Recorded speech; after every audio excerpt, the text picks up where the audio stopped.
യുവമോർച്ച സംസ്ഥാന സമ്മേളനത്തിൽ പങ്കെടുക്കാൻ പ്രധാനമന്ത്രി നരേന്ദ്രമോദി കേരളത്തിൽ. BPCLന്റെ വിവിധ പദ്ധതികളും പ്രധാനമന്ത്രി ഉദ്ഘാടനം ചെയ്യും. അതേസമയം പ്രധാനമന്ത്രിയുടെ പരിപാടിയിൽ പങ്കെടുക്കാൻ മുഖ്യമന്ത്രി വൈകിയേക്കും. യന്ത്ര തകരാറിനെ തുടർന്ന് മുഖ്യമന്ത്രി സഞ്ചരിക്കേണ്ട നാവികസേനാ വിമാനത്തിന് കണ്ണൂരിൽ നിന്ന് പുറപ്പെടാനായില്ല. കൂടുതൽ വിവരങ്ങളുമായി സാലി മുഹമ്മദ് ചേരുകയാണ് കൊച്ചിയിൽ നിന്നും. സാലി, പ്രധാനമന്ത്രി എത്തിയിരിക്കുന്നു. ഇന്ന് അദ്ദേഹത്തിന്റെ കാര്യപരിപാടികൾ എന്തൊക്കെയാണ്? വിശദാംശങ്ങൾ എന്താണ്? പ്രധാനമന്ത്രിയുടെ ആദ്യ പരിപാടി കൊച്ചിയിലാണ്. കൊച്ചി റിഫൈനറിയിൽ 3 ഉദ്ഘാടനങ്ങളാണ് പ്രധാനമന്ത്രി നിർവഹിക്കാനുള്ളത്.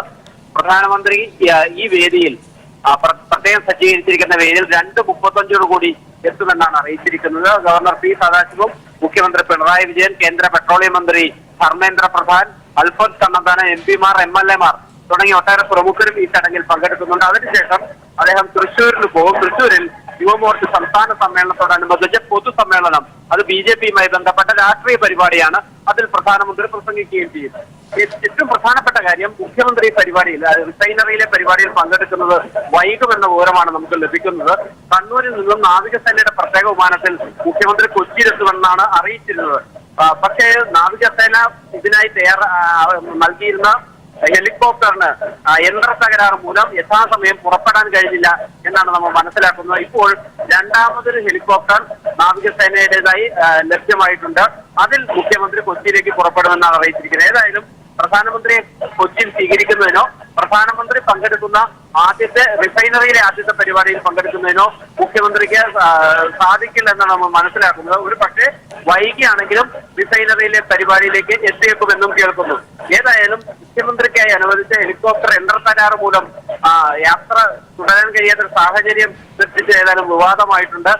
ഇതിന്റെ വരും മണിക്കൂറുകൾ മാത്രമേ എന്താണ് യഥാർത്ഥത്തിൽ സംഭവിച്ചത് എന്ന് വ്യക്തമാവുകയുള്ളൂ. പ്രധാനമന്ത്രി കൊച്ചിയിലെത്തുമ്പോൾ സ്വാഭാവികമായും മുഖ്യമന്ത്രി ഉൾപ്പെടെയുള്ള പ്രമുഖർ എത്തുക പതിവാണ്. അത് പ്രോട്ടോകോളുമാണ്. പക്ഷേ കേന്ദ്ര സർക്കാരിന്റെ നിയന്ത്രണത്തിലുള്ള നാവികസേന മുഖ്യമന്ത്രിക്കായി അനുവദിച്ച ഹെലികോപ്റ്റർ യന്ത്ര തകരാറിലായി എന്നുള്ളത് വളരെ ഗൗരവത്തോടു കൂടി തന്നെയാണ് സംസ്ഥാന ഭരണകൂടം കാണുന്നത്.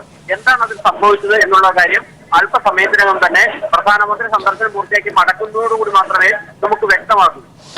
സാലി, മറ്റൊരു കാര്യം, ഈ മാസത്തിനിടെ തന്നെ 2ാം തവണയാണ് പ്രധാനമന്ത്രി കേരളത്തിലേക്ക് എത്തുന്നത്. ഒപ്പം തെരഞ്ഞെടുപ്പ് അടുത്ത് വരുന്ന ഒരു സാഹചര്യം കൂടിയുണ്ട്. ഈ നിലയ്ക്ക് മോദിയുടെ സന്ദർശനത്തെ ഏത് രീതിയിലാണ് നോക്കിക്കാണേണ്ടത്? പ്രധാനമന്ത്രിയുടെ സന്ദർശനം കേന്ദ്ര സർക്കാരിന്റെ ഒരു പരിപാടി എന്നതിനപ്പുറം BJP ഇതിന് രാഷ്ട്രീയ നേട്ടങ്ങൾ മുൻകൂട്ടി കാണുന്നുണ്ടെന്നാണ് നമ്മൾ മനസ്സിലാക്കുന്നത്. കേന്ദ്ര സർക്കാരുമായി ബന്ധപ്പെട്ട പൊതുമേഖലാ സ്ഥാപനങ്ങളിലും പൊതുമേഖലാ കമ്പനികളുടെയും എല്ലാം പരിപാടികളിൽ പതിവായി പ്രധാനമന്ത്രി എത്തുന്നു. കഴിഞ്ഞ തവണ കൊല്ലത്ത് ദേശീയപാതയുടെ ബൈപ്പാസ് ഉദ്ഘാടനത്തിലെത്തി. ഇപ്പോൾ കേന്ദ്ര സർക്കാരിന്റെ തന്നെ നിയന്ത്രണത്തിലുള്ള ഭാരത് പെട്രോളിയത്തിന്റെ ഒരു പുതിയ നവീകരിച്ച പ്ലാന്റിന്റെ ഉദ്ഘാടനത്തിലെത്തുന്നു. ഈ 2 പരിപാടിയോടനുബന്ധിച്ചെത്തുന്ന പ്രധാനമന്ത്രിക്കും ഒപ്പം തന്നെ BJP-യുടെ രാഷ്ട്രീയ പൊതുയോഗവും വെക്കുന്നു എന്നുള്ളതാണ് ഏറ്റവും പ്രധാനപ്പെട്ട കാര്യം. അത് സ്വാഭാവികമായും തെരഞ്ഞെടുപ്പിന്റെ പശ്ചാത്തലത്തിൽ അതിന് രാഷ്ട്രീയ പ്രാധാന്യമുണ്ട്. ഒപ്പം തന്നെ നമുക്കറിയാം, ശബരിമല ഉൾപ്പെടെയുള്ള വിഷയങ്ങൾ ഉയർത്തി BJP-യും സംഘപരിവാർ ശക്തികളും കേരളത്തിൽ നടത്തിയ സമരങ്ങളൊക്കെയും പരാജയപ്പെടുകയാണ് ഉണ്ടായത്. അത് BJP-ക്കുള്ളിൽ വലിയ അസ്വാരസ്യങ്ങളും ഗ്രൂപ്പ് പ്രശ്നങ്ങളും ഒക്കെ നിലനിൽക്കുന്നു. പാർലമെന്റ് തെരഞ്ഞെടുപ്പ് ആസന്നമായ പശ്ചാത്തലത്തിൽ വലിയ ആശങ്ക BJP-യുടെ കേന്ദ്ര നേതൃത്വത്തിലും ഈ വിഷയങ്ങളിലൊക്കെ ഉണ്ട്. ആ ഒരു പശ്ചാത്തലത്തിൽ കൂടി വേണം പ്രധാനമന്ത്രിയുടെ അടിക്കടിയുള്ള കേരള സന്ദർശനത്തെ കാണാൻ. ഏതായാലും ഈ മാസം ഇത് 2ാമത്തെ തവണയാണ് പ്രധാനമന്ത്രി പങ്കെടുക്കുന്നത്.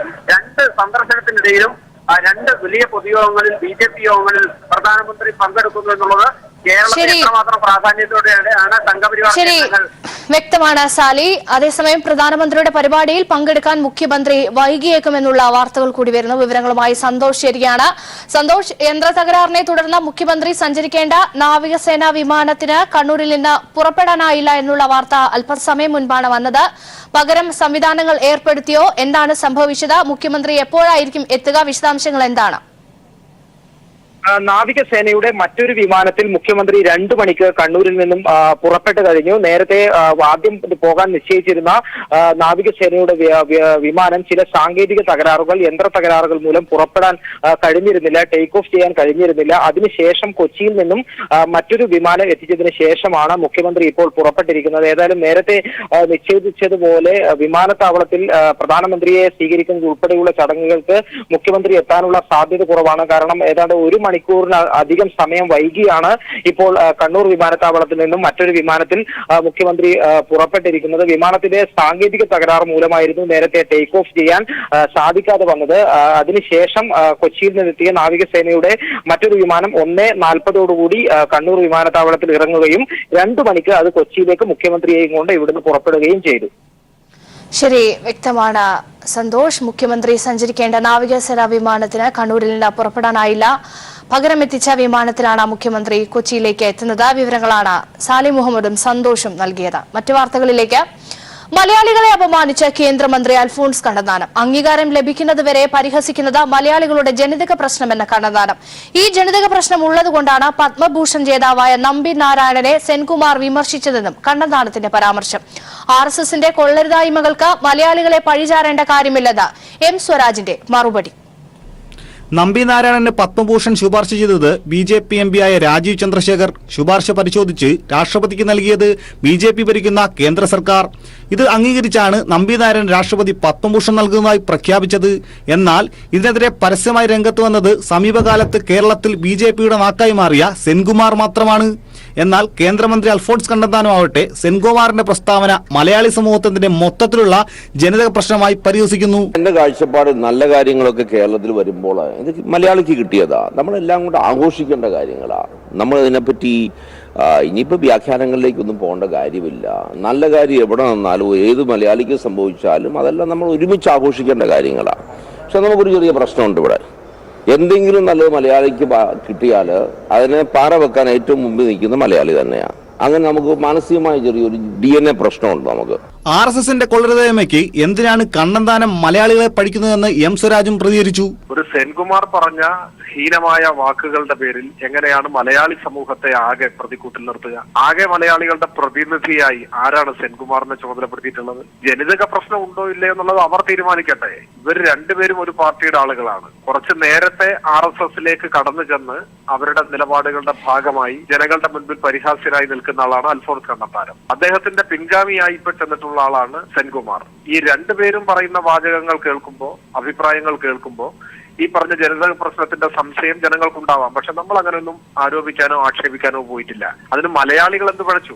ഇവർ മലയാളികളായി പോയി എന്നുള്ളത് കൊണ്ട് നമുക്ക് എന്ത് ചെയ്യാൻ പറ്റും? ഒരു സമൂഹത്തെ മുഴുവൻ ആക്ഷേപിക്കുകയാണല്ലോ ചെയ്യുന്നത്. നിങ്ങളുടെ പ്രശ്നത്തിന് നിങ്ങൾ ഒരു സമൂഹത്തെ ആക്ഷേപിക്കുന്നതിന് RSSകാരുടെ വിവരമില്ലായ്മയ്ക്കും സഹജമായിട്ടുള്ള അബദ്ധങ്ങൾ പറയുന്നതിനും അപഹാസ്യമായ നിലപാട് സ്വീകരിക്കുന്നതിനും ഒരു സമൂഹത്തെ എന്തിനാ പഴിക്കേണ്ട കാര്യം? മുഖ്യമന്ത്രിയായിരുന്ന K കരുണാകരനെ താഴെയിറക്കാൻ ഉമ്മൻചാണ്ടി ഉൾപ്പെടെയുള്ള A ഗ്രൂപ്പ് നേതാക്കളും സെൻകുമാർ ഉൾപ്പെടെയുള്ള പോലീസ് ഉദ്യോഗസ്ഥരും ചേർന്ന് കെട്ടിച്ചമച്ചുണ്ടാക്കിയതാണ് ചാരക്കേസെന്ന് വ്യക്തമായിരുന്നു. എന്നാൽ സെൻകുമാറിന്റെ ആരോപണത്തോട് പ്രതികരിക്കാൻ ഉമ്മൻചാണ്ടി തയ്യാറല്ല. അല്ലേ, സെൻകുമാർ ഈ നമ്പി നാരായണനെതിരെ പറഞ്ഞ വലിയ ആരോപണങ്ങളല്ലല്ലോ, അതിനെ എങ്ങനെയാണ് കാണുന്നത്? യാതൊരു ബന്ധവുമില്ല. ബന്ധമില്ല DGP ആയിരുന്നു. ചാരക്കേസുമായിട്ടൊക്കെ ബന്ധമുള്ള സംഭവമാണ്. പത്മഭൂഷൺ കിട്ടിയ ആളെ ഇങ്ങനെ അപമാനിക്കുന്ന നമ്പിനാരായണന് പത്മഭൂഷൺ കൊടുത്തതുമായി ബന്ധപ്പെട്ട് അത് ആ ഒരു വിവാദമാക്കേണ്ട കാര്യമുണ്ടോ? സാർ എന്താണ് അങ്ങനെ കാണുന്നത്? കേന്ദ്ര ഗവൺമെന്റ് നൽകിയൊരു അംഗീകാരമല്ലേ അതിനെ? സെൻകുമാറിന്റെ പ്രസ്താവന എങ്ങനെയാണ് സാർ കാണുന്നത്? അല്ല, ഒരു വിവാദമാക്കേണ്ട ആവശ്യമുണ്ട് സാർ. ആക്ഷേപങ്ങൾ ശ്രദ്ധിച്ചിരുന്നു സാറേ. ഇതിനിടയിൽ മനുഷ്യാവകാശ പ്രവർത്തകനായ നൌഷാദ് തെക്കേതിൽ സെൻകുമാറിനെതിരെ നടപടി ആവശ്യപ്പെട്ട് മുഖ്യമന്ത്രിക്ക് പരാതിയും നൽകി. News desk. നമ്പി നാരായണനെതിരായ സെൻകുമാറിന്റെ പ്രസ്താവന മാന്യതയില്ലാത്തതാണെന്ന് സ്പീക്കർ ശ്രീരാമകൃഷ്ണൻ. അവാർഡിന്റെ യുക്തി അത് നിശ്ചയിക്കുന്ന കമ്മിറ്റികളുടെ താൽപര്യമാണ്. അത് അംഗീകരിക്കാതെ കുറ്റപ്പെടുത്തുന്നത് അപഹാസ്യമാണെന്നും സ്പീക്കർ. എന്ത് യുക്തിയുടെ അടിസ്ഥാനത്താണ് കൊടുത്തതെന്നുള്ളതിനെ സംബന്ധിച്ച് അവാർഡ് കൊടുത്തവർക്കൊരു യുക്തിയുണ്ട്. അതിനെക്കുറിച്ച് അന്വേഷിക്കുകയോ മനസ്സിലാക്കുകയോ ചെയ്യാതെ ഒരു അവാർഡ് ലഭിച്ചയാളെ ആ നിമിഷം തന്നെ ആക്ഷേപിക്കാൻ മുതിരുന്നത് എന്തിൻ്റെ പേരിലായാലും അത്ര മാന്യമായൊരു ഇടപാടല്ല. ആ ലോജിക്ക് എന്തായിരുന്നു എന്നുള്ളത് അന്വേഷിക്കുകയോ മനസ്സിലാക്കുകയോ ചെയ്യാതെ അതിനെ സംബന്ധിച്ചൊരു അഭിപ്രായം എടുത്തിയാടി പറയുന്നത് അത് അപഹാസ്യമായൊരു കാര്യം. വർഗീയതയെ ചെറുക്കുന്ന കാര്യത്തിൽ കോൺഗ്രസിന് ചാഞ്ചാട്ട മനോഭാവമാണെന്ന് CPM പൊളിറ്റ് ബ്യൂറോ അംഗം S രാമചന്ദ്രൻപിള്ള. മൃദു ഹിന്ദുത്വ സമീപനമാണ് കോൺഗ്രസ് തുടരുന്നത്. BJPയെ പരാജയപ്പെടുത്തി മതനിരപേക്ഷ സർക്കാർ രൂപീകരിക്കുന്നതിലും കോൺഗ്രസിന് സ്ഥാനമുണ്ടെന്ന് SRP പറഞ്ഞു. CPIMന്റെ സ്ഥാനാർത്ഥി പട്ടിക 2 ആഴ്ചയ്ക്കകമെന്നും അദ്ദേഹം കൊച്ചിയിൽ പറഞ്ഞു. കോൺഗ്രസിനെ സംബന്ധിച്ച് ഞങ്ങൾക്ക് വളരെ വ്യക്തമായ നയമുണ്ട്. ഈ രാജ്യത്തിലെ വൻകിട മുതലാളിമാരുടെയും അതുപോലെ ജന്മിമാരുടെയും രാഷ്ട്രീയ പ്രസ്ഥാനമാണ്. അവരാണ് ഈ നയങ്ങളാകെ പിന്തുടർന്നുകൊണ്ടിരിക്കുന്നത്. വർഗീയത സംബന്ധിച്ച് ചാഞ്ചാടുന്ന സമീപനമാണ്, മൃദുല ഹിന്ദുത്വ സമീപനമാണ് അവർ സ്വീകരിക്കുന്നത്. ഈ ദൗർബല്യങ്ങളെല്ലാം കോൺഗ്രസിനുണ്ട്. പക്ഷേ ഇന്നിപ്പോൾ BJPയെ പരാജയപ്പെടുത്തി ഒരു മതനിരപേക്ഷ ഗവൺമെൻറ് കൊണ്ടുവരുന്നതിൽ കോൺഗ്രസിനൊരു സ്ഥാനമുണ്ടെന്ന് ഞങ്ങൾ കാണുന്നു. പക്ഷേ ഇടതുപക്ഷ പ്രസ്ഥാനങ്ങൾ കരുത്താർജിച്ചെങ്കിൽ മാത്രമേ ഈ ഉറച്ച മതനിരപേക്ഷ നിലപാടിലേക്ക് കൊണ്ടുവരാൻ കഴിയുള്ളൂ. നമ്പി നാരായണൻ വിഷയത്തിൽ സെൻകുമാർ പറഞ്ഞത് പരമ അബദ്ധമെന്ന് കാനം രാജേന്ദ്രൻ. ന്യായവും യുക്തിയും നോക്കി പരിശോധിക്കുന്നത് ശരിയല്ല. CPI നിലവിലെ 4 സീറ്റിൽ കൂടുതൽ ആവശ്യപ്പെടില്ല. MLA-മാർ മത്സരിക്കുമോ എന്നത് പാർട്ടി ചർച്ച ചെയ്തിട്ടില്ലെന്നും കാനം തൃശൂരിൽ പറഞ്ഞു. അതെല്ലാ തരത്തിലുള്ള പരിശോധനയും കഴിഞ്ഞതിന് ശേഷം കൊടുക്കാറുള്ളൂ. അത് കൊടുക്കുന്നതിൻ്റെ ന്യായത്തെയും യുക്തിയെയും ആരെങ്കിലും ഒരാൾ ചോദ്യം ചെയ്യുന്നതിന് അത്ര വലിയ അർത്ഥമുണ്ട് എന്നെനിക്ക് തോന്നുന്നില്ല. അദ്ദേഹം അതിനെ സംബന്ധിച്ച് പറഞ്ഞ കാര്യങ്ങളൊക്കെ പരമാവധമാണ്. അപ്പോൾ അതുകൊണ്ട് അതിനോട് അങ്ങനെ പ്രതികരിക്കേണ്ട കാര്യമില്ല. അല്ല, മുൻ DGP ഒഴിഞ്ഞു കഴിഞ്ഞാൽ രാഷ്ട്രീയം പറയാൻ പാടില്ല എന്ന് ഒരിടത്തും നിബന്ധനയൊന്നുമില്ല. അദ്ദേഹത്തിൻ്റെ രാഷ്ട്രീയം അദ്ദേഹം പറയുന്നതെന്ന് വെച്ചാൽ മതി. ഇല്ല, അദ്ദേഹത്തിന് ബഹുമതി കൊടുക്കാൻ തീരുമാനിച്ചത് ഗവൺമെൻറ്റാണ്, പ്രസിഡൻ്റാണ്. അതിന് നിലവിലുള്ള സംവിധാനമനുസരിച്ച് എല്ലാ പരിശോധനകൾക്കും ശേഷമായിരിക്കും കൊടുത്തത്. നമ്മുടെ സംവിധാനത്തിന് കീഴിൽ നമ്മൾ നൽകുന്ന ബഹുമതികൾ അത് കൊടുക്കുന്നവർ എത്ര യുക്തിപൂർവമാണ് അത് ചെയ്തത് എന്നതിനെക്കുറിച്ച് മറ്റെന്തെങ്കിലും കാര്യങ്ങളുടെ പേരിൽ തർക്കം ഉണ്ടാക്കുന്നത് ശരിയല്ല. ഇത് ഒരു നഷ്ടപരിഹാര കേസിൽ ഇവർ തമ്മിൽ ഏറ്റുമുട്ടുന്നുണ്ട്. അതിനൊക്കെ ഇങ്ങനെ ചെയ്യേണ്ട കാര്യമില്ല. സ്ഥാനാർത്ഥികളെ സംബന്ധിച്ചിടത്തോളം ഒരു ചർച്ചയും നടന്നിട്ടില്ല. ഇല്ല, ഞങ്ങൾ മത്സരിച്ച 4 സീറ്റ് ഞങ്ങൾ മത്സരിച്ചു. വരുന്ന ലോക്സഭാ തെരഞ്ഞെടുപ്പിൽ കേരളത്തിൽ ഉത്തരേന്ത്യൻ മാതൃക പിന്തുടരാൻ സംഘപരിവാറിൽ ആലോചന. ഹിന്ദു ഐക്യവേദി നേതാവ് KP ശശികലയെയും പ്രതിരോധ മന്ത്രി നിർമ്മല സീതാരാമനെയും വത്സൻ തില്ലങ്കേരിയെയും സ്ഥാനാർത്ഥികളായി പരിഗണിക്കുന്നുവെന്ന സൂചന. തൃശൂർ സീറ്റിനെ ചൊല്ലി മുരളീധര കൃഷ്ണദാസ് പക്ഷങ്ങൾ തമ്മിൽ നേർക്കുനേർ. സീറ്റ് വിഭജന ചർച്ചകൾക്കായി NDA യോഗം ഈ മാസം അവസാനം ചേർന്നേക്കും. ശബരിമല വിഷയം കൈകാര്യം ചെയ്യുന്നതിലടക്കം സംഘപരിവാർ പ്രസ്ഥാനങ്ങൾക്ക് നാണക്കേടുണ്ടാക്കിയ BJPക്ക് പകരമായി തീവ്രമുഖമുള്ള ഹൈന്ദവ നേതാക്കൾ മത്സരത്തിനിറങ്ങണമെന്ന താഴെത്തട്ടിലെ ചിന്തയാണ് നിലവിലെ ട്രാക്ക് മാറിയോടാൻ RSS നേതാക്കളെ പ്രേരിപ്പിക്കുന്നത്. കാലങ്ങളായി തീവ്ര നിലപാടെടുക്കുന്ന KP ശശികല, RSS നേതാവ് വത്സൻ തില്ലങ്കേരി, ഹിന്ദു ഐക്യവേദി നേതാവ് രവീശ തന്ത്രി എന്നിവർ BJP ടിക്കറ്റിൽ മത്സരിക്കുമെന്നാണ് സൂചന. KP ശശികലയെ പത്തനംതിട്ടയിൽ മത്സരിപ്പിക്കാൻ ആലോചിക്കുന്ന വിവരം സംഘപരിവാർ വൃത്തത്തിലുള്ളവർ BJP നേതാക്കളോട് ആശയവിനിമയം നടത്തിയതായും വിവരമുണ്ട്. വോട്ട് വിഹിതത്തിൽ കഴിഞ്ഞ ലോക്സഭാ തെരഞ്ഞെടുപ്പിൽ 2ാം സ്ഥാനത്തെത്തിയ തിരുവനന്തപുരം മണ്ഡലത്തിൽ പ്രതിരോധ മന്ത്രി നിർമ്മല സീതാരാമൻ മത്സരിച്ചേക്കുമെന്നും സൂചനയുണ്ട്. ശശി തരൂർ ഇടതുമുന്നണി ദ്വന്ദ്വത്തോട് ഏറ്റുമുട്ടാൻ പ്രാപ്തിയുള്ള ദേശീയ നേതാവെന്ന പരിവേഷവും നിർമ്മല സീതാരാമന് അനുകൂല ഘടകമായി BJP കേന്ദ്ര നേതൃത്വം വിലയിരുത്തുന്നു. PS ശ്രീധരൻപിള്ള, കുമ്മനം രാജശേഖരൻ, സുരേഷ് ഗോപി എന്നീ പേരുകളും ആലോചനയിലുണ്ടെങ്കിലും തിരുവനന്തപുരം കേന്ദ്ര നേതൃത്വത്തിന്റെ സീറ്റാവാനാണ് സാധ്യത. മേൽക്കൈയുണ്ടെന്ന് BJP കരുതുന്ന മറ്റൊരു മണ്ഡലമായ തൃശൂരിൽ K സുരേന്ദ്രനും AN രാധാകൃഷ്ണനും നേർക്കുനേർ നിൽക്കുകയാണ്. മണലൂരിൽ മത്സരിച്ചതു മുതൽ AN രാധാകൃഷ്ണൻ നോട്ടമിട്ടിരുന്ന സീറ്റിൽ K സുരേന്ദ്രൻ അപ്രതീക്ഷിതമായി രംഗപ്രവേശനം ചെയ്തതാണ് തൃശൂരിലെ സന്തുലിതാവസ്ഥ തെറ്റിച്ചത്. തൃശൂരിലെ ജില്ലാ പാർട്ടിക്ക് വേണ്ടി അധ്യക്ഷൻ നാഗേഷ് സുരേന്ദ്രന് വേണ്ടി ചരട് വലിക്കുന്നു. മറ്റൊരു പ്രധാന സീറ്റായ കാസർഗോഡ് PK കൃഷ്ണദാസ്, ജില്ലാ അധ്യക്ഷൻ ശ്രീകാന്ത് എന്നിവരുടെ പേരുകൾ പരിഗണനയിലുണ്ടെങ്കിലും ഹിന്ദു ഐക്യവേദി നേതാവ് രവീശ തന്ത്രിയുടെ പേരിനാണ് മുൻതൂക്കം. കണ്ണൂരിൽ വത്സൻ തില്ലങ്കേരി മത്സരിക്കണമെന്ന് ഒരു വിഭാഗം നേതാക്കൾക്ക് താൽപര്യമുണ്ട്. തില്ലങ്കേരിക്ക് താൽപര്യമില്ലെങ്കിൽ മാത്രം CK പത്മനാഭൻ സ്ഥാനാർത്ഥിയായേക്കും. കണ്ണൂരിലും വടകരയിലും പ്രമുഖ RSS നേതാവ് സദാനന്ദൻ മാസ്റ്ററുടെ പേരും പരിഗണനയിലുണ്ട്. MD രമേശ് കോഴിക്കോടും BJPയുടെ ആദ്യത്തെ നഗരസഭാ അധ്യക്ഷ പ്രമീള ശശിധരനെ പാലക്കാട്ടും പരിഗണിക്കുന്നുണ്ടെന്നാണ് സംഘപരിവാർ വൃത്തങ്ങൾ നൽകുന്ന സൂചന. മണ്ഡലങ്ങളുടെ പ്രാധാന്യം പരിഗണിച്ച് 10 മുതൽ 20 കോടി രൂപ വരെ നൽകാൻ കേന്ദ്ര നേതൃത്വം തയ്യാറാണ്. ഈ പണവും ഇലക്ഷൻ പിരിവും മത്സരാർത്ഥികളെ മോഹിപ്പിക്കുന്നുണ്ട്. സീറ്റ് വിഭജന ചർച്ചകൾക്കായി NDA യോഗം ഈ മാസം ജനുവരി 29 ചേർന്നേക്കും. അതിനുശേഷം BJPയിലെ സീറ്റുകളുടെ ചർച്ചകളിലേക്ക് കടക്കാനാണ് നിലവിലെ ധാരണ. S ജീവൻകുമാർ, തിരുവനന്തപുരം. സംസ്ഥാനത്ത് തീപാറുന്ന മത്സരം നടക്കുന്ന മണ്ഡലങ്ങളിൽ ഒന്നാണ് തിരുവനന്തപുരം ലോക്സഭാ മണ്ഡലം. ശശി തരൂരിനെ വീണ്ടും രംഗത്തിറക്കി മണ്ഡലം നിലനിർത്താൻ UDF ഒരുങ്ങുമ്പോൾ 2014 നിന്ന് വ്യത്യസ്തമായി 2015 തദ്ദേശ തെരഞ്ഞെടുപ്പിന്റെയും 2016 നിയമസഭാ തെരഞ്ഞെടുപ്പിന്റെയും മിന്നുന്ന വിജയം 2019 ലോക്സഭാ തെരഞ്ഞെടുപ്പിലും ആവർത്തിക്കാനാകുമെന്ന പ്രതീക്ഷയിലാണ് LDF. രാജ്യം നിലനിൽപ്പിന്റെ രാഷ്ട്രീയം പേറി തെരഞ്ഞെടുപ്പ് ചൂടിലേക്ക് ഇറങ്ങുമ്പോൾ ഏവരും ഉറ്റുനോക്കുന്ന മണ്ഡലമാണ് തിരുവനന്തപുരം ലോക്സഭാ മണ്ഡലം. സംസ്ഥാനത്തെ 20 ലോക്സഭാ മണ്ഡലങ്ങളിൽ രാജ്യം ഭരിക്കുന്ന പാർട്ടിയുടെ ശക്തമായ സാന്നിധ്യം കൊണ്ടുതന്നെ ചൂടേറിയ ത്രികോണ മത്സരമാകും ഇത്തവണയും തിരുവനന്തപുരത്തെ വേറിട്ടു നിർത്തുന്നത്.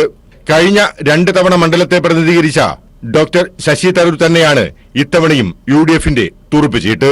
എന്തൊക്കെ പറഞ്ഞാലും ശരി, തിരുവനന്തപുരം തീ പാറുന്ന ഒരു പോരാട്ടത്തിന് സാക്ഷ്യം വഹിക്കും. വളരെ നിർണായകമായ ഒരു തെരഞ്ഞെടുപ്പായിരിക്കും, യാതൊരു സംശയമില്ല. ഇതിലാര് ജയിക്കും എന്നുള്ളത് നമുക്ക് തെരഞ്ഞെടുപ്പ് ഫലം വരുമ്പോൾ മാത്രമേ അറിയാൻ കഴിയൂ. കഴിഞ്ഞ തവണ 3ാം സ്ഥാനത്തേക്ക് പിന്തള്ളപ്പെട്ട LDF 2016 നിയമസഭാ തെരഞ്ഞെടുപ്പിൽ ശക്തമായ തിരിച്ചുവരവാണ് നടത്തിയത്. ഒപ്പം മികച്ച സ്ഥാനാർത്ഥി കൂടി ആയാൽ മണ്ഡലം തിരിച്ചുപിടിക്കാമെന്ന നിശ്ചയദാർഢ്യത്തിലാണ് ഇടതുപക്ഷം. അസംബ്ലി സെഗ്മെന്റ് വെച്ച് നോക്കുകയാണെങ്കിൽ LDFന് മുൻതൂക്കമുണ്ട്. അത് മാത്രം വെച്ച് നോക്കുകയും ഇപ്പോഴുള്ള പൊതു സാഹചര്യത്തിന്റെ പശ്ചാത്തലത്തിൽ നോക്കുകയാണെങ്കിലും LDFന് മുന്നേറ്റം ഉണ്ടാക്കാവുന്ന മണ്ഡലങ്ങളിൽ ഒന്നാണ്. അതാണ് അതിന്റെ പൊതു വസ്തുത. മണ്ഡലത്തിൽ കഴിഞ്ഞ തവണ നടത്തിയ പ്രകടനം ആവർത്തിക്കാൻ കഴിയുമോ എന്ന ആശങ്കയിലാണ് BJP. O രാജഗോപാൽ സ്വന്തം നിലയ്ക്ക് സമാഹരിച്ച വോട്ട് ഇത്തവണ നിലനിർത്താൻ വിയർപ്പൊഴുക്കേണ്ടി വരും BJPക്ക് എന്നതാണ് യാഥാർത്ഥ്യം. BJP നല്ല കാൻഡിഡേറ്റ് ആണെങ്കിൽ BJP ഈസിയായിട്ട് ജയിക്കാം. കാരണം ഒപ്പത്തിനൊപ്പം LDFും നല്ലൊരു കാൻഡിഡേറ്റിനെ ഫീൽഡ് ചെയ്താൽ മാത്രമേ BJPക്ക് ജയം ഈസി ആകത്തുള്ളൂ. കാരണം ആ LDF പിടിക്കേണ്ട വോട്ട് LDF പിടിക്കണം. ഒരിക്കൽ പോലും LDFന്റെ വോട്ട് BJPക്ക് ബോധപൂർവ്വം ഷിഫ്റ്റ് ചെയ്യത്തില്ല. ശബരിമല വിഷയം ഉയർത്തി BJP രാഷ്ട്രീയ നേട്ടം കൊയ്യാൻ ഇറങ്ങുമ്പോൾ സംഘപരിവാറിന്റെ വർഗീയതയെ തുറന്നെതിർക്കുന്നതാകും ഇടതു വലതു മുന്നണിയുടെ പ്രചരണ ആയുധം. എന്തായാലും കടുത്ത ത്രികോണ മത്സരത്തിനൊടുവിൽ വിധി വരുമ്പോൾ മാത്രമാകും തലസ്ഥാന നഗരം ആരെ പിന്തുണച്ചു എന്ന ചിത്രം വ്യക്തമാകൂ. മണ്ഡലത്തിന്റെ തെരഞ്ഞെടുപ്പ് ചരിത്രം പരിശോധിക്കുകയാണെങ്കിൽ ഒരു തവണ മാത്രമാണ് ഒരു സ്ഥാനാർത്ഥിയെ 3 തവണ ലോക്സഭയിൽ എത്തിച്ചിട്ടുള്ളത്.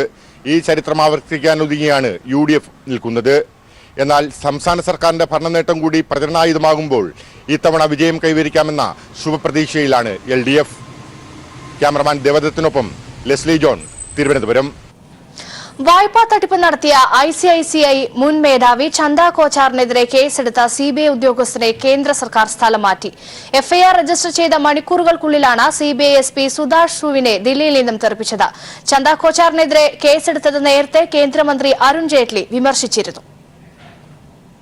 കടത്തിൽ മുങ്ങിയ വീഡിയോകോണിന് 3250 കോടി രൂപയുടെ വായ്പ ICICI ബാങ്ക് ക്രമവിരുദ്ധമായി അനുവദിച്ചുവെന്ന് CBI കണ്ടെത്തിയ കേസിലാണ് കേന്ദ്ര സർക്കാരിന്റെ ഇടപെടൽ. വായ്പാ തട്ടിപ്പിനെ കുറിച്ച് അന്വേഷിച്ച് FIR രജിസ്റ്റർ ചെയ്ത ദില്ലിയിലെ CBI ആസ്ഥാനത്തെ banking and securities fraud cell SP മണിക്കൂറുകൾക്കുള്ളിൽ തെറിപ്പിച്ചു. SP സുധാൻഷു ധർ മിശ്രയെ ദില്ലിയിൽ നിന്നും റാഞ്ചിയിലേക്കാണ് മാറ്റിയത്. ബാങ്കിംഗ് ആൻഡ് സെക്യൂരിറ്റി വിഭാഗത്തിൽ നിന്നും SP സാമ്പത്തിക തട്ടിപ്പ് വിഭാഗത്തിലേക്ക് മാറ്റുകയും ചെയ്തിട്ടുണ്ട്. ചന്ദ കൊച്ചറിനെതിരെ കേസെടുത്തത് കേന്ദ്ര സർക്കാരിന്റെ അതൃപ്തിക്ക് കാരണമായിരുന്നു.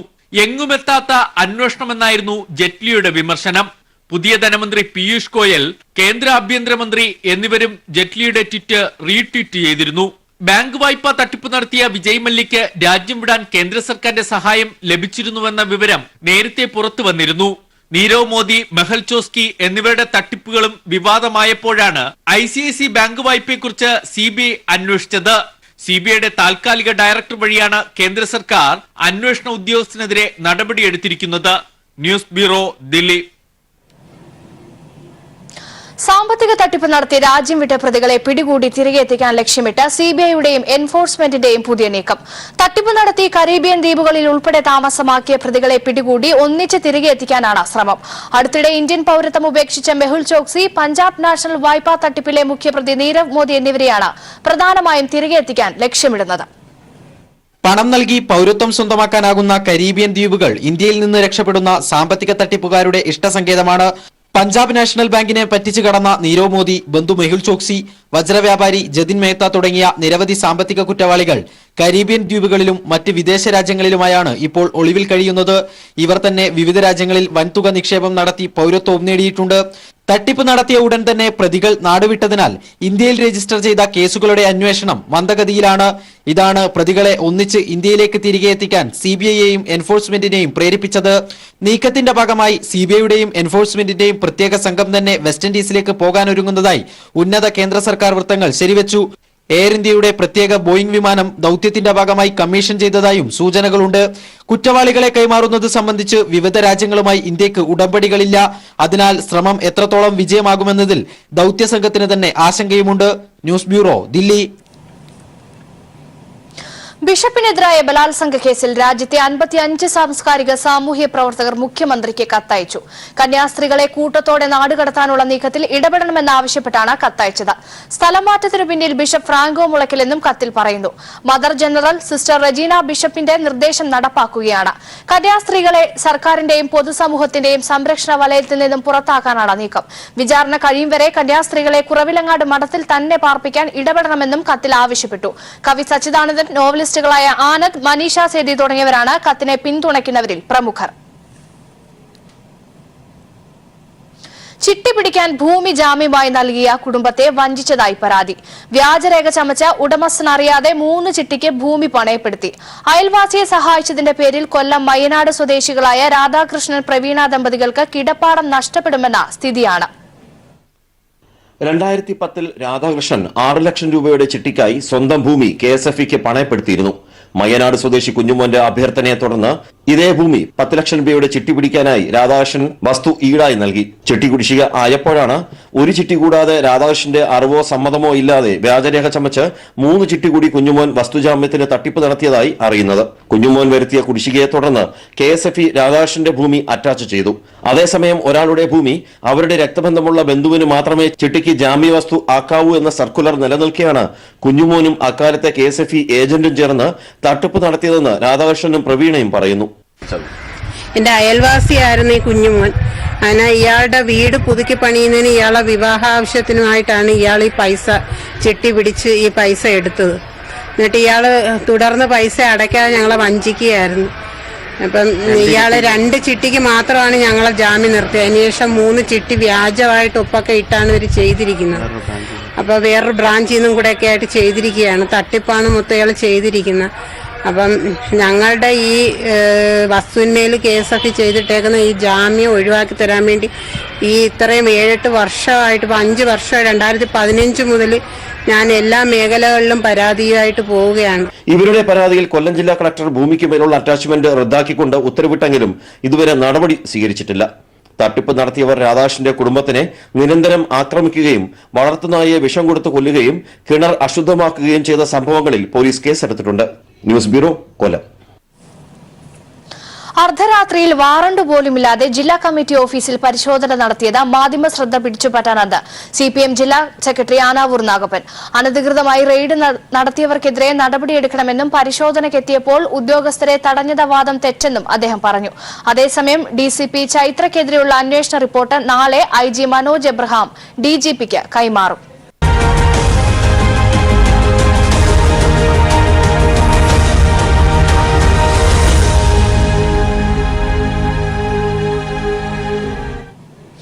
സംസ്ഥാന ബജറ്റിനെ പ്രതീക്ഷയോടെയാണ് സാംസ്കാരിക ലോകവും കാത്തിരിക്കുന്നത്. സാംസ്കാരിക മേഖലയ്ക്ക് മറ്റേത് സർക്കാരിനേക്കാളും കൂടുതൽ പരിഗണന ഈ സർക്കാർ നൽകുമെന്ന വിശ്വാസത്തിലാണ് കേരളത്തിന്റെ സാംസ്കാരിക നേതൃത്വം. കേരളത്തിന്റെ സാംസ്കാരിക മേഖലയ്ക്ക് മറ്റെല്ലാ സർക്കാരുകളെക്കാളും കൂടുതൽ പരിഗണന നൽകുന്ന സർക്കാരാണ് പിണറായി വിജയനുള്ള ഈ സർക്കാർ. കഴിഞ്ഞ എല്ലാ ബഡ്ജറ്റിലും കൃത്യമായൊരു വിഹിതം സാംസ്കാരിക വകുപ്പിന് മാറ്റിവെക്കാൻ ഈ മന്ത്രിസഭ ശ്രമിച്ചിരുന്നു. അതിനാൽ തന്നെ ഈ വരുന്ന ബഡ്ജറ്റിലും വലിയ പ്രതീക്ഷകളാണ് സാംസ്കാരിക മേഖലയ്ക്കുള്ളത്. സാഹിത്യ അക്കാദമിക്ക് അഖിലേന്ത്യാ നിലവാരത്തിലുള്ള ഒരു സാഹിത്യ സംഗമം നടത്തിയാൽ കൊള്ളാം എന്ന പ്രതീക്ഷയുണ്ട്, ആഗ്രഹമുണ്ട്. അതിനും ഉള്ള സഹായം ചെയ്തു തരും തന്നെയാണ് സാഹിത്യ അക്കാദമി പ്രതീക്ഷിക്കുന്നത്. സർക്കാർ തീർച്ചയായിട്ടും എല്ലാ ബഡ്ജറ്റിലും തന്നെ ചെറിയ വർധനവ് ഉണ്ടാകാറുണ്ട്. പിന്നെ സ്പെഷ്യൽ ആയിട്ടുള്ള കാര്യങ്ങൾക്ക് നമ്മൾ പ്രത്യേകമായിട്ടുള്ള അപേക്ഷ കൊടുക്കുകയാണ് ചെയ്യുന്നത്. അതും മിക്കവാറും തന്നെ സാങ്ഷനാക്കി അല്ലെങ്കിൽ അനുവദിച്ച് തരാറുണ്ട്. ആ പ്രതീക്ഷയിലാണ് സാഹിത്യ അക്കാദമി. തീർച്ചയായിട്ടും വിജയകരമായി മുന്നോട്ട് പോകാൻ സർക്കാരിന്റെ എല്ലാ പിന്തുണയും ഉണ്ടാകും എന്ന് തന്നെയാണ് സാഹിത്യ അക്കാദമി അധ്യക്ഷൻ എന്ന നിലയിൽ എന്റെ വിശ്വാസം.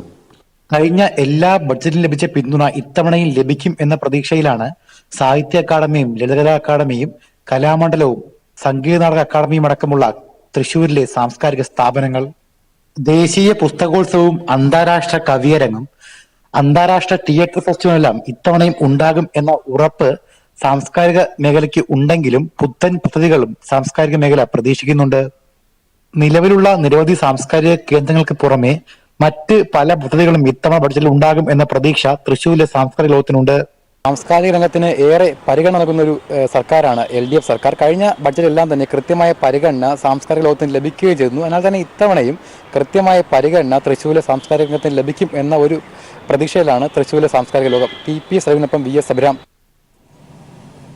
മലപ്പുറത്തെ ഏക സർക്കാർ വനിതാ കോളേജ് ബഡ്ജറ്റ് ഏറെ പ്രതീക്ഷയോടെയാണ് കാത്തിരിക്കുന്നത്. വാടക കെട്ടിടത്തിൽ നിന്ന് മാറാനും അടിസ്ഥാന സൗകര്യങ്ങൾ ഒരുക്കാനും തുക വകയിരുത്തുമെന്നാണ് ഇവർ കാത്തിരിക്കുന്നത്. 2015 UDF സർക്കാർ ഒരു സൗകര്യവും ഒരുക്കാതെ തുടങ്ങിയതാണ് ഈ കോളേജ്. ഇപ്പോൾ രണ്ടാമത്തെ വാടക കെട്ടിടമാണിത്. 400ഓളം വിദ്യാർത്ഥികളുള്ള കോളേജിന് ഇടതു സർക്കാർ ഇൻകൽ എഡ്യൂസിറ്റിയിൽ 5 ഏക്കർ സ്ഥലം നൽകി. കെട്ടിടവും മറ്റു അടിസ്ഥാന സൗകര്യങ്ങളുമാണ് ഇനി ആവശ്യം.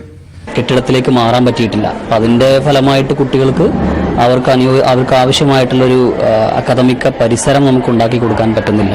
കോളേജ് എന്ന് പറയാൻ വിദ്യാർത്ഥികളും ചുരുങ്ങിയ അധ്യാപകരുമല്ലാതെ മറ്റൊന്നും ഇവിടെയില്ല. അതുപോലെ തന്നെ അടിസ്ഥാന സൗകര്യങ്ങളായിട്ട് ഇവിടെ ഒന്നുമില്ല. വെള്ളത്തിന്റെ കാര്യത്തിലാണെങ്കിലും ടോയ്ലറ്റ് തുടങ്ങി നമ്മുടെ ലൈബ്രറി, കെമിസ്ട്രി ലാബ് തുടങ്ങിയ ഒരു കാര്യപ്പെട്ട സൗകര്യങ്ങളൊന്നും തന്നെ ഇല്ല. ഫാൻ ആയിക്കോട്ടെ, അടിസ്ഥാന ആവശ്യങ്ങൾ വരെ നമുക്കിവിടെ നിറവേറ്റി കിട്ടുന്നില്ല എന്നുള്ളതാണ് പ്രധാനമായിട്ടുള്ള ഒരു പ്രശ്നം എന്ന് പറയാനുള്ളത്. പക്ഷേ ഇവിടെ ലാബ് താൽക്കാലികം ലാബിന്റെ ഫോമിലേക്ക് എത്തിയിട്ടില്ല. ഫിസിക്സ് ലാബും കെമിസ്ട്രി ലാബും ഏകദേശം തട്ടിക്കൂട്ടിയ അവസ്ഥയിലാണ്. പക്ഷേ ബോട്ടണി ലാബ് ഇപ്പോഴും ക്ലാസ് റൂമിലാണ് നടക്കുന്നത്. സാധാരണ കോളേജ് തുടങ്ങുമ്പോൾ ഈ BSc കോഴ്സുകളൊന്നും ഉണ്ടാകാറില്ല. പക്ഷെ ഞങ്ങളത് BSc കോഴ്സുകൾ കൂടിയാണ് ഇത് വന്നിട്ടുള്ളത്. അപ്പം ലാബിന്റെ പ്രശ്നങ്ങൾ ഒരുപാടുണ്ട്. വിദ്യാഭ്യാസ മന്ത്രിയും ജനപ്രതിനിധികളും നൽകിയ ഉറപ്പുകൾ ബജറ്റിൽ കാണുമോ എന്നാണ് ഇവർ കാത്തിരിക്കുന്നത്. News bureau, Malappuram. അഫ്ഗാനിസ്ഥാനിൽ നിന്ന് സൈന്യത്തെ US പൂർണ്ണമായും പിൻവലിച്ചേക്കുമെന്ന റിപ്പോർട്ടുകൾ. ഖത്തറിൽ നടക്കുന്ന താലിബാൻ US സമാധാന ചർച്ചയിലാണ് ഇക്കാര്യം ഉയർന്നുവന്നത്. 18 മാസത്തിനുള്ളിൽ സൈന്യത്തെ പൂർണ്ണമായും പിൻവലിക്കണമെന്നാണ് താലിബാൻ സമാധാന ചർച്ചയിൽ മുന്നോട്ട് വയ്ക്കുന്ന നിർദ്ദേശം. അതേസമയം ഈ ആവശ്യത്തോട് US പൂർണ്ണമായും പ്രതികരിച്ചിട്ടില്ല. അഫ്ഗാനിസ്ഥാനിൽ നിന്ന് 18 മാസം കൊണ്ട് സൈന്യത്തെ US പൂർണ്ണമായും പിൻവലിച്ചേക്കുമെന്നാണ് പുറത്തുവരുന്ന റിപ്പോർട്ടുകൾ. താലിബാനുമായി ഖത്തറിൽ വെച്ച് നടന്ന സമാധാന ചർച്ചയിലാണ് ഇക്കാര്യം ഉയർന്നുവന്നത്. സമാധാന ഉടമ്പടി നിലവിൽ വന്നാൽ ഉടമ്പടി നിലവിൽ വന്ന് 18 മാസത്തിനുള്ളിൽ സൈന്യത്തെ പൂർണ്ണമായും പിൻവലിക്കണമെന്നാണ് താലിബാൻ മുന്നോട്ട് വെക്കുന്ന നിർദ്ദേശം. ഖത്തറിൽ നടക്കുന്ന താലിബാൻ US സമാധാന ചർച്ചയിൽ സമാധാന ഉടമ്പടിയുടെ കരട് രൂപം തയ്യാറായി എന്നാണ് പുറത്തുവരുന്ന റിപ്പോർട്ടുകൾ.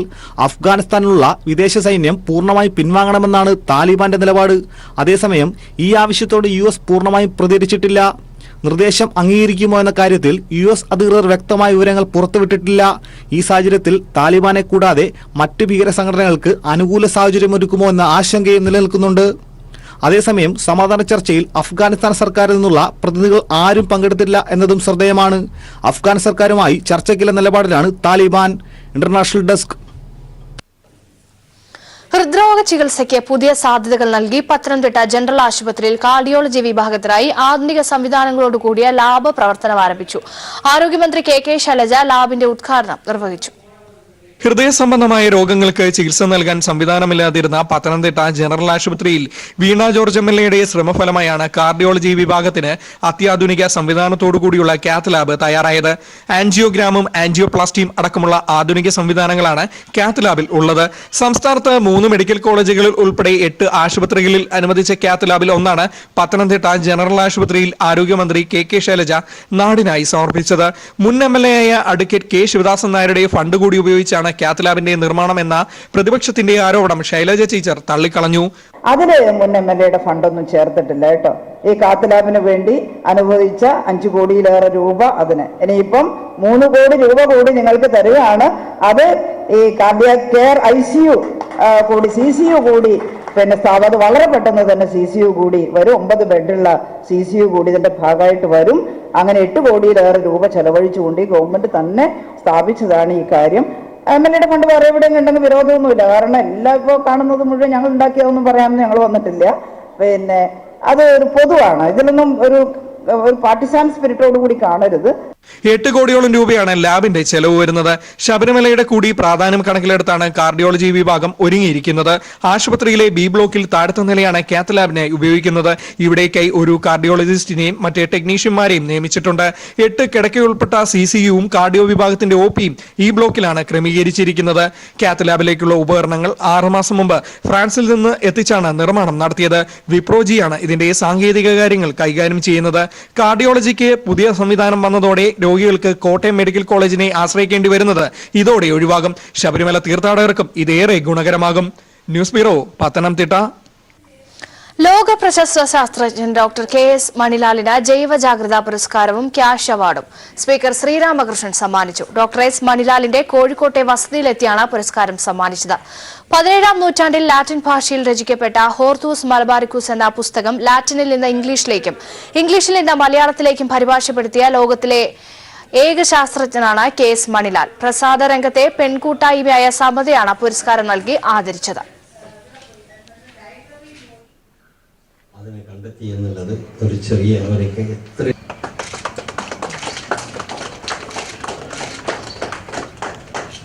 കേരളത്തിൻ്റെ ജൈവ ജാഗ്രതയെ സംബന്ധിച്ച് ഒരു പുസ്തകം 330 വർഷങ്ങൾക്ക് ശേഷം ഡച്ചിൽ നിന്ന് ലത്തീനിൽ നിന്ന് വിവർത്തനം ചെയ്ത് നമുക്ക് സംഭാവന ചെയ്തൊരു വ്യക്തിയോടും ആ മേഖലയോടും നമ്മൾ ഇതിനു മുമ്പ് കാണിച്ചു പോയിട്ടുള്ള എന്തെങ്കിലും കുറവുകളുണ്ടെങ്കിൽ ആ കുറവുകൾക്ക് മുന്നിൽ ശിരസ് കുനിച്ച് പ്രായശ്ചിത്തം ചെയ്യാനാണ് ഇവിടെ നടന്നത്. BJP RSS അക്രമങ്ങൾക്കെതിരെ CPIMന്റെ നേതൃത്വത്തിൽ സമാധാന സന്ദേശ പ്രചരണ ജാഥ. കാസർഗോഡ് ജില്ലാ കമ്മിറ്റിയുടെ നേതൃത്വത്തിൽ 3 ദിവസമാണ് പ്രചരണ ജാഥ. ഇന്ന് വൈകിട്ട് മഞ്ചേശ്വരത്ത് നിന്ന് ആരംഭിക്കുന്ന ജാഥ 29-ന് വൈകിട്ട് തൃക്കരിപ്പൂരിൽ സമാപിക്കും. നവോത്ഥാന സന്ദേശമുയർത്തി ജനുവരി 1-ന് സംഘടിപ്പിച്ച വനിതാ മതിലിന് നേരെ ചേറ്റിക്കുണ്ടിൽ ആക്രമണം നടത്തിയ BJP RSS പ്രവർത്തകർ പിന്നീട് ശബരിമലയിൽ യുവതി പ്രവേശനവുമായി ബന്ധപ്പെട്ട് നടത്തിയ ഹർത്താലിലും കാസർഗോഡ് ജില്ലയുടെ വടക്കൻ മേഖലയിൽ വ്യാപകമായി ആക്രമണം സംഘടിപ്പിച്ചു. കാസർഗോഡ് ജില്ലയെ കലാപഭൂമിയാക്കി മാറ്റാനാണ് RSSും BJPയും ശ്രമിച്ചത്. പോലീസിന്റെ ശക്തമായ ഇടപെടലും CPIMും മതേതര വിശ്വാസികളും സംയമനം പാലിക്കുകയും ചെയ്തതിനാലാണ് ജില്ലയിൽ സമാധാനം പുനഃസ്ഥാപിക്കാൻ സാധിച്ചതെന്ന് CPIM കാസർഗോഡ് ജില്ലാ സെക്രട്ടറി MV ബാലകൃഷ്ണൻ മാസ്റ്റർ പറഞ്ഞു. ജനജീവിതം അങ്ങേയറ്റം കലുഷിതമാക്കുന്നതിനു വേണ്ടി ബോധപൂർവമായ ഇടപെടലുകളാണ് വനിതാ മതിലിന് ശേഷം പ്രത്യേകിച്ചു ഈ ജില്ലയിലെ RSS BJPക്കാർ ക്രിമിനലുകൾ നടത്തിക്കൊണ്ടിരിക്കുന്നത്. അഴിഞ്ഞാട്ടം നടത്തിക്കൊണ്ടിരിക്കുകയാണ്. സ്വൈര ജീവിതം തകർക്കുന്നു. CPM ഇതിനോട് പ്രതിരോധിച്ചു നിൽക്കുകയാണ്. ഞങ്ങൾ മുൻകൈയെടുത്തുകൊണ്ട് ഈ ജില്ലക്കകത്ത് ഒരു അനിഷ്ട സംഭവം ഉണ്ടായിക്കൂടാ എന്നുള്ള തികഞ്ഞ ബോധത്തോടു കൂടിയിട്ടാണ് ഈ ജില്ലയിലെ CPM പ്രവർത്തിക്കുന്നത്. BJP RSS അക്രമരാഷ്ട്രീയം തുറന്നുകാട്ടുന്നതിനും സമാധാന സന്ദേശം ജനങ്ങളിൽ എത്തിക്കുന്നതിനുമായി 3 ദിവസം നീളുന്ന പ്രചാരണ ജാഥ CPIM കാസർഗോഡ് ജില്ലയിൽ സംഘടിപ്പിക്കുമെന്ന് ജില്ലാ സെക്രട്ടറി MV ബാലകൃഷ്ണൻ മാസ്റ്റർ പറഞ്ഞു. ഈ മാസം 27-ന് വൈകിട്ട് മഞ്ചേശ്വരം ഓസങ്കടിയിൽ P കരുണാകരൻ MP ജാഥ ഉദ്ഘാടനം ചെയ്യും. MV ബാലകൃഷ്ണൻ മാസ്റ്റർ നേതൃത്വം നൽകുന്ന ജാഥ 29-ന് വൈകിട്ട് തൃക്കരിപ്പൂരിൽ സമാപിക്കും. News bureau, Kasaragod. രാജ്യത്തെ പ്രായം കുറഞ്ഞ മികച്ച നർത്തകിക്കുള്ള പുരസ്കാരം കൂടി നേടിയതോടെ ഏറെ ശ്രദ്ധ നേടുകയാണ് നിലാനാഥ്. കോഴിക്കോട് കക്കോട് സ്വദേശിയാണ് നിള. കേരളത്തിന് പുറത്ത് 40-ലധികം വേദികളിൽ ഇതിനോടകം നിളയുടെ കാൽ ചിലങ്ക മുങ്ങിക്കഴിഞ്ഞു.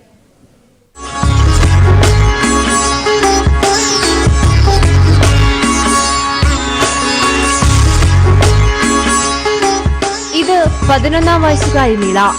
നിളയ്ക്ക് നൃത്തമെന്നാൽ തന്റെ ജീവിതമാണ്. ഈ കുഞ്ഞുപ്രായത്തിൽ സ്വന്തമാക്കിയത് നിരവധി ദേശീയ പുരസ്കാരങ്ങൾ. 3-ാം വയസ്സിൽ തുടങ്ങിയതാണ് നൃത്തത്തോടൊപ്പമുള്ള യാത്ര. ഭരതനാട്യം, കുച്ചിപ്പുടി, മോഹിനിയാട്ടം എന്നിവയാണ് ഇഷ്ട നൃത്തരൂപങ്ങൾ. കേരളത്തിന് പുറമെ മധ്യപ്രദേശ്, ഛത്തീസ്ഗഡ്, ഡൽഹി, ബാംഗ്ലൂർ എന്നിവിടങ്ങളിൽ നിന്നായി നൃത്തത്തിന് നിരവധി പുരസ്കാരങ്ങൾ നേടി. അവസാനമായി ഒഡീഷ സാഹിത്യ അക്കാദമിയുടെ നേതൃത്വത്തിൽ ദൗരത്രികം ഒഡീസി സെന്റർ നടത്തിയ ക്ലാസിക്കൽ ദേശീയ നൃത്തോത്സവത്തിലെ പുരസ്കാരവും തേടിയെത്തി. ഏറ്റവും മികച്ച പ്രായം കുറഞ്ഞ നർത്തകിക്കുൾപ്പെടെ നിരവധി പുരസ്കാരങ്ങൾ. പിന്നെ ഡാൻസ് പറഞ്ഞാൽ ഞാൻ ഒരിക്കലും നിർത്തൂല. ഡാൻസ് എന്താ പറയുക, ഡാൻസിലൂടെ എനിക്ക് കിട്ടാത്ത എല്ലാം കിട്ടിയിട്ടുണ്ട്. എനിക്ക് എൻ്റെ എല്ലാമാണ് ഡാൻസ്. ഞാൻ ഒരിക്കലും ഡാൻസ് നിർത്തൂല.